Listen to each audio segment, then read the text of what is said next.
ये question JEE mains 2024 में आया है और ये फिजिक्स का क्वेश्चन है जो ग्रेविटेशन के चैप्टर से है।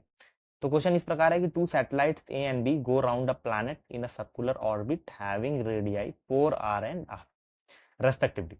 If the speed of a A is 3v and the speed of the B will be, तो पूछा है कि B की स्पीड क्या होगी अगर A की स्पीड 3v है। तो दो उपग्रह हैं A और B, एक ग्रह के परितक क्रमशः 4r और r त्रिज्या के वृत्तीय कक्षाओं में घूम रहा है। तो एक उपग्रह है A है जिसकी रेडियस दिया हुआ है 4r है, ठीक है, और एक दूसरा उपग्रह है, ठीक है, चलिए मान लेते हैं उपग्रह है, ये उपग्रह है जो घूम रहा है जिसकी रेडियस है r, ठीक है, दोनों वृत्तीय कक्षाओं में घूम रहे हैं।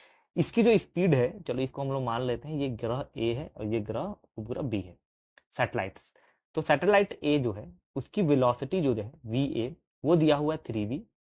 तो what is the velocity of V B, ये हमसे क्वेश्चन पूछा। सबसे पहले समझते हैं कि अगर कोई सैटेलाइट सर्कुलर ऑर्बिट में चक्कर लगाता है तो इसकी जो वेलोसिटी होती है उसका फॉर्मूला होता है under root G M by R. Small G क्या होता है, कैपिटल जी जो कि ग्रेविटेशनल कांस्टेंट होता है, एम मास ऑफ जो ग्रह है उसका जो मास होगा वो होगा प्लैनेट का मास होगा, और आर जो है इसकी डिस्टेंस होगी जो जिस डिस्टेंस पे वो चक्कर लगाता है। तो फिलहाल इस क्वेश्चन में वी ए का फॉर्मूला जो हो जाएगा under root G M by R की जगह पे हम 4r रख सकते हैं, ये वी ए है। और जो वी ए की वैल्यू है वो 3v दिया हुआ है तो हम यहाँ रख देते हैं। वीबी का फॉर्मूला क्या निकालें, वीबी का फॉर्मूला हो जाएगा VB is equal to under root G M by R.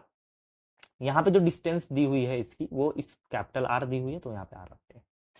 अब क्या किया जाए कि we ji M by 4r की वैल्यू 3v दिया हुआ था, ठीक है। अगर हम इसमें नीचे 4 ले आना चाहते हैं तो हमको ऊपर 2 से और नीचे 2 से मल्टीप्लाई करना हो, ठीक है। हम क्या करते हैं, V B is equal to 2/2 under root G M by R. अब इस 2 को अगर अंदर ले आते हैं, ठीक है, यहाँ पे 2 से मल्टीप्लाई 2 से डिवाइड करने पे हमारे इक्वेशन में कोई भी बदलाव नहीं आएगा, ये पता है। अब नीचे वाले 2 को अंदर ले आएंगे तो 4 से जाएगा, ठीक है। एक बार इमेजिन करते देखते हैं, अगर हम लोग जी एम बाई 4r कर लेते हैं तो क्या ये सही है कि नहीं, अगर ये 4 निकलेगा तो 2 आ जाएगा, तो बिल्कुल सही है। अब जी एम बाई 4r जो कि यहाँ दिया हुआ था जिसकी वैल्यू 3v थी, तो हमारा आंसर क्या हो जाएगा, V B is equal to 2 into, अब इसकी वैल्यू हमारे पास गिवन है, ये वी ए था, दिस इज वी ए, ठीक है, और ये वी ए की वैल्यू क्या थी 3v, तो 3v रख देते हैं। तो हमारा आंसर क्या आ जाएगा, 3 टू द 6, 6 भी आंसर आ जाएगा। तो क्वेश्चन क्या था कि दो उपग्रह ए और बी हैं, एक ग्रह के परितक परिक्रमण कर रहे हैं जिनकी त्रिज्याएं 4r और r हैं और वृत्तीय कक्षा में घूम रहे हैं। तो यदि ए की चाल 3v है तो बी की चाल क्या होगी। तो ए की चाल हमने निकाला, वी ए की वैल्यू जो कि 3v आई, तो वी ए बराबर हो गया under root G M by 4r, क्योंकि ये रेडियस 4r थी। तो इसकी वैल्यू हमने 3v नोट कर ली क्योंकि ये गिवन वैल्यू हो गई। अब इसी के बेस पे हमारा वी बी निकालना पड़ा, जो बी सैटेलाइट था इसकी वेलोसिटी हो गई V B is equal to under root G M by capital R. तो